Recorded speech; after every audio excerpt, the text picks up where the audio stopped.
আসসালামু আলাইকুম। আপনারা সবাই কেমন আছেন?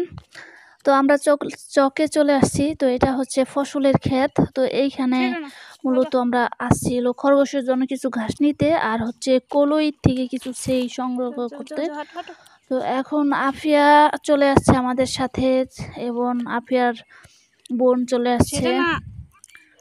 তো এখন হয়েছে, হচ্ছে হাঁটো। আমরা যাচ্ছি সেই জায়গায় যেখানে মানে খরগোশের ঘাস পাওয়া যাবে। তো এই জায়গাটা শুধু এভাবে ফসল লাগানো হয়েছে। তো এখান থেকে আর ঘাস নেওয়া যাবে না। হাতে তাকাও, আর ফসলের ক্ষেত থেকে যদি তাকাও ঘাস নেই বাবা। তাহলে ফসলগুলো নষ্ট এদিক হয়ে তাকাও, যেতে পারে আর এদিক তাকাও। এতে করে কৃষকদের সমস্যা হবে। ওই যে আপু তাকাইছে। তো আমরা এখন চলে যাচ্ছি। তো এইখানে খুব সুন্দর লাগতাছিল মানে এগুলো হচ্ছে জিরা ফুল আর এই ফুলগুলো যখন ফুটছে মানে অনেক সুন্দর লাগতাছে সবুজ, পুরাটাই সবুজ। আর হচ্ছে এইখানে ধনিয়া ফুল আসলো তো ওগুলা হয়তো যাও, মজে যাও। গেছে। আর সরিষা ফুল তো অনেক আগেই মজে গেছে, সরিষা পেকে গেছে। আর হচ্ছে এখন আমরা চলে আসলাম এই যে দেখেন এটা হচ্ছে ঘাসের ক্ষেত। তো এই ঘাসগুলো যাদের বড় খামার বা বেশি গরু আছে তো তাদের জন্য লাগানো হয়েছে। তো দেখেন এই ঘাসগুলো কতটা মোটা আর এত সুন্দর যে হয় ঘাস আমি আগে কখনো দেখি নাই। তো আমার লাইফে এরকম ঘাস আমি প্রথম দেখলাম। মানে হচ্ছে দেখেন কতটা ভালো লাগতেছে এত সবুজ মানে দেখলে খুব ভালো লাগতেছে। তো আমি তো ভাবছিলাম প্রথমে এগুলা হচ্ছে ওই যে পোলাও পাতার মতন কি জানি পাতা আছে তো ওগুলা। না, তো তারপর শ্বশুরটাই দেখি না বেড়ে এগুলা যাবে। ঘাস। তো এখান থেকে কিছু একটু নিয়ে যাব কারণ যদি বেশি নেই এখানে তারা হয়তো কিছু বলতে পারে। আর এইখানে চারপাশে কিন্তু অনেক ঘাস আছে এই যে আমাদের কলই ক্ষেত। তো এই যে দেখেন এই কলই থেকে আমরা যে সেইটা নিতেছি এটার যে সিল্কাটা থাকে এটা আমাদের খরগোশে পছন্দ করে, খরগোশেও খায়। খরগোশ কিন্তু কলইটা খেতেও বেশি পছন্দ করে। তো এখান থেকে আমরা কিছু চেয়ে নিতেছি ছিঁড়ে ছিঁড়ে। তো এগুলা গ্রামের দৃশ্য মানে গ্রামে যখন থাকবেন আপনি শীতের সিজনে তখন কিন্তু এরকম কলইর চেই তুলতে পারবেন আর এটা খুব ভালো লাগে। তো এখন আমরা চলে আসলাম বাসায়। বাসায় আসার পর একটু বিশ্রাম নিচ্ছিলাম। তো তখন শুয়েছিলাম। হঠাৎ দেখি আমাদের এই যে জানালা দিয়ে মানে দেখা যাচ্ছে আমাদের কবুতরগুলো। তো দেখে মনটা এত ভালো লেগে গেল। মানে আমার বেডরুম থেকে আমি আমার কবুতরগুলো দেখতে পারতাছি। তো এটা যে কতটা ভালো লাগার বিষয় তো আপনারা বোঝাতে পারবো না। তো দেখেন এই যে আমাদের কবুতর আমি কিন্তু জুম করে আপনাদেরকে একটু দেখাচ্ছিলাম। মানে ক্যামেরার মধ্যে সাধারণত ওভাবে ওরকমভাবে ফুটে উঠতেছিল না। তারপরে আমি দেখেন কতটা দূরে গাছটা কিন্তু কাছে কিন্তু গাছের এতটা উচ্চতা তো তার জন্য ভালোভাবে বোঝা যাচ্ছিল না। এরপরে আমি এই যে জানালার এই পাশটা যখন আলো দেই খুলি পুরাটা তখন কিন্তু ভালো বাইরের এত আলো তো তার জন্য ভালো বোঝা যাচ্ছিল না। এরপর আমি একটা থাই আটকিয়ে তারপরে আপনাদেরকে একটু ভালোভাবে জুম করে দেখিয়েছিলাম। এই তো দেখেন এই যে আমি একটু পুরোটা জুম করি আপনারা দেখেন কিভাবে জুম করতেছিলাম। এই যে ২ টা একসাথে বসে আছে আর এই পাশে আরেকটা। তো এই জামফল গাছের ভিতরে আমাদের কবুতর ২ টা ৪ টা কবুতর এসেছে, এসে বসেছিল। তো এরপর দেখি আমাদের ঘরের ভিতরে জানালা দিয়ে আরেকটা হচ্ছে দোয়েল পাখি ঢুকে গেছে। তো দোয়েল পাখিটা ঢুকে গেছে তারপর আমি ধরে ফেলছি। তো ধরার পর আফিয়া তো এটাকে ছাড়তে চাচ্ছিল না। এরপর আমরা ব্যালকনিতে নিয়ে আসলাম। আসার পরে আমরা দেখি আমাদের খরগোশগুলো একটু চুপচাপ হয়ে বসে আছে। তো খুব মন খারাপ, খরগোশটা ঠান্ডা লাগছে। তো দেখেন আমাদের এই খরগোশটা কেমন করতেছে। তো কিছুদিন আগে কিন্তু ওর সাথে একটা ক্রসিং হওয়ার চেষ্টা হয়েছিল আমাদের উম, নর খরগোশের সাথে। এই দেখেন দোয়েল পাখিটা ছাড়ার পরে কেমন এই তো দেখেন চলেই গেল। মানে বড় বড় ফাঁকা তো তার জন্য চলে গেল। আমি এটাকে ধরে রাখতামও না, কিছুক্ষণ হয়তো রাখতাম। তো খুব ভালো লাগলো দোয়েল পাখি বইতে দেখেছি, পড়েছি এবং গ্রামেও দেখেছি। তো এভাবে আফিয়াকে দেখাতে পেরে খুব ভালো লাগলো। তো এই যে দেখেন আমাদের খরগোশগুলা তো ওকে ওষুধ খাইয়ে দিয়েছিলাম। তো খাওয়ার পরে ওর শরীরে হালকা ওষুধ লেগেছিল। তো তারপরে কি করলো আমাদের এই যে ছেলে খরগোশটা ওর শরীরটা একটু চেটে পরিষ্কার করে দিচ্ছিল। তারপরে হচ্ছে আমি বাইরে যাচ্ছিলাম মুরগির উদ্দেশ্যে। তো এখন দেখি মুরগি আমাদের ঘরের সামনে চলে আসছে। মানে আমি যাচ্ছিলাম যে ওরা ডিম পারছে কিনা দেখার জন্য। আর একটা মুরগিকে বেঁধে রাখছিলাম। তো ভাত নিয়ে যাচ্ছিলাম হাঁসের জন্য। এরপর ভাবলাম তো তাহলে যেহেতু আমাদের ঘরের সামনে ওরা চলে আসছে, তো আমরা কিছু ভাত ওদেরকে এখানে দেই। আমি যে এখানে থাকি তো সেটা ওরা কিভাবে চিনে চলে আসছে আমাদের কাছে।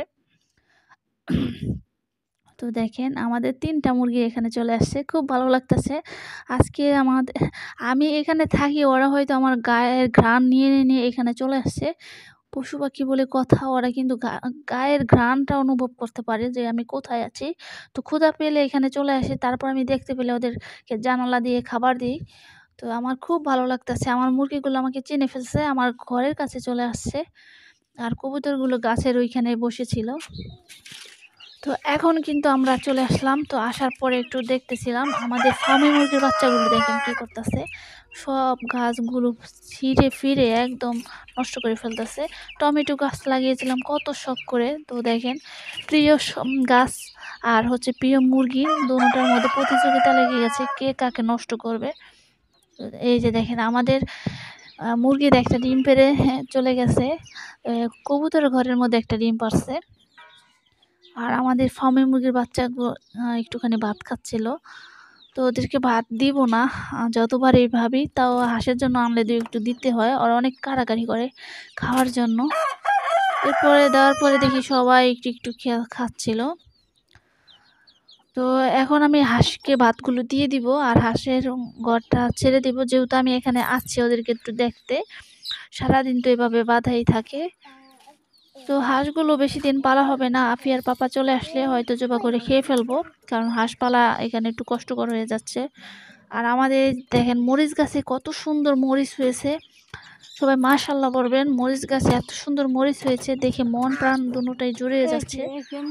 তো আপনারা আপনাদের শখ থাকলে এভাবে মরিচ গাছ রোপণ করবেন, দেখবেন খুব অল্প পরিশ্রমে মরিচ গাছে মরিচ হয়, আর এটা দেখে আপনার মন ভালো হয়ে যাবে। আপনার যখন শখের একটা প্রাণী অথবা শখের একটা গাছ রোপণ করবেন, এরপর যখন মন খারাপ থাকবে ওদের কাছে আসবেন, দেখবেন আপনার মন ভালো হয়ে যায়। তো ঠিক আমার ক্ষেত্রে এরকম হয়, আমার মুরগিগুলোর কাছে যখন আমি চলে আসি আমার মনটা খুব ভালো হয়ে যায়, এবং আমার গাছের কাছে চলে আসলে আমার মন ভালো হয়ে যায়। তো দেখেন, এই তো দেখেন ভাতগুলো সব দিয়ে দিলাম, এখন ওদেরকে দিয়ে দিলাম। আমাদের সম্রাট বাবু চলে আসছে খাবারটা খেতে, এবং হাঁসও খাবে। তো একটা বিষয় হচ্ছে কি, আপনি যখন কোনো কিছু নিয়ে ব্যস্ত থাকবেন তখন আপনার খারাপ চিন্তা বা কোনো খারাপ কাজের ভিতরে আপনাকে করতে পারবে না, তো ওগুলা নিয়ে আপনি বেশি ভালো থাকবেন। তো এজন্যই আপনি চেষ্টা করবেন আপনি এভাবে হাঁস মুরগি পালন করতে। তো আমি কিন্তু হাঁস মুরগি শখ করে পালন করি। তো দেখেন আপিয়াও অনেক পছন্দ করি, কিন্তু এই যে দেখেন আমাদের একটা মুরগির বাচ্চা সমস্যা হয়েছে। তো আমাদের এই বাচ্চাটার চোখটা বন্ধ হয়ে গেছে, তো এর আগে গুটি রোগ দেখা দিয়েছিল, তো তার জন্য কয়েকটা মুরগির বাচ্চা মারা গিয়েছে, মানে মুখে প্রচুর গুটি উঠছে, যার কারণে ওরা খাবার খেতে পারতো না। আর গুটির ভ্যাকসিনটা কিন্তু করার আগে গুটিটা উঠে যায়, আর 15 দিন হলে আরেকটা বলছিল ভ্যাকসিন করার জন্য, তো তার আগেই দেখি ওঠা শুরু করে দেয়। তো এটা কেন হয় আমি বুঝতে পারতাছি না। এই যে দেখেন আমার কিন্তু ওইরকম বেশি জায়গা নাই, এখানে সীমিত একটু জায়গা, তো তার ভিতরে আমি মুরগিগুলো পালন করার চেষ্টা করতেছি, তো তাও আমার সমস্যা হচ্ছে, পারিবারিক সমস্যা হচ্ছে এখানে পালার নিয়ে। তো এখন আমি কিভাবে এগুলো সামনে আগাবো আমি বুঝতে পারতেছি না, কিন্তু ব্যালকনির মধ্যে কিছু পালতে পারবো, আর একটা আমার খাঁচাও বানাতে হবে। তো দেখি সব সমস্যার মধ্যে দিয়ে সমাধান খুঁজে পাওয়া যাবে ইনশাল্লাহ, আশায় আছি আমি। তো এই যে দেখেন আমাদের শখের 2টা ফার্মি মুরগির বাচ্চা কিন্তু এখনও চোখের সমস্যাটা পুরোপুরি ভালো হয় নাই, তবে হয়ে যাবে ইনশাল্লাহ। আর হাঁস, এই যে দেখেন হাঁস কিন্তু ওখানে দাঁড়িয়ে আছে, ওদের গোসল করার পানিটাও শেষ হয়ে গেছে, আর পানিটা দিলে এখন পানিটা থাকে না, মনে হয় সম্ভবত নিজদা কোনো ফাটল ধরেছে, তো যার কারণে পানিগুলো শুষে যায়। তো এখন হয়তো নতুন করে ওদের পানির আমি দিচ্ছি না, কারণ ওদের পরিষ্কার করে তারপরে নতুন করে পানি দিব। আর এখানে যে মুরগির বাচ্চাকে আমি ভুসি দিয়েছিলাম আর ভুট্টা ভাঙা দিয়েছিলাম, তো এটা হাঁসের খাবারের ভিতরে দিয়েছিলাম, তো ওইটা আবার ওরা খাচ্ছিল।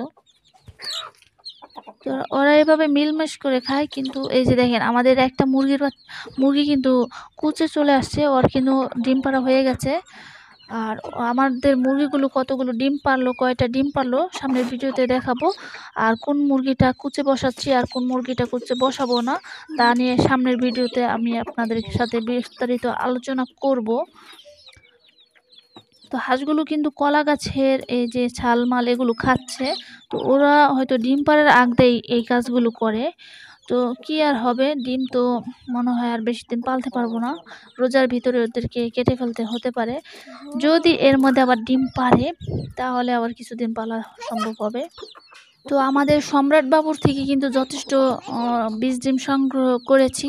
তো এখন যদি কেটে ফেলি অতটা মন খারাপ লাগবে না। আর এই যে দেখেন, দেখি কয়টা ডিম আর কি বীজ হয়, আর চেক করে তারপরে কিছু ডিম হয়তো বসাবো। সামনে যেহেতু গরমের সিজন, তো আশা করা যায় বাচ্চাগুলো বাঁচাতে পারবো। তো আজকের ভিডিও ছিল এই পর্যন্তই। আপনারা সবাই ভালো থাকবেন, সুস্থ থাকবেন। আসসালামু আলাইকুম।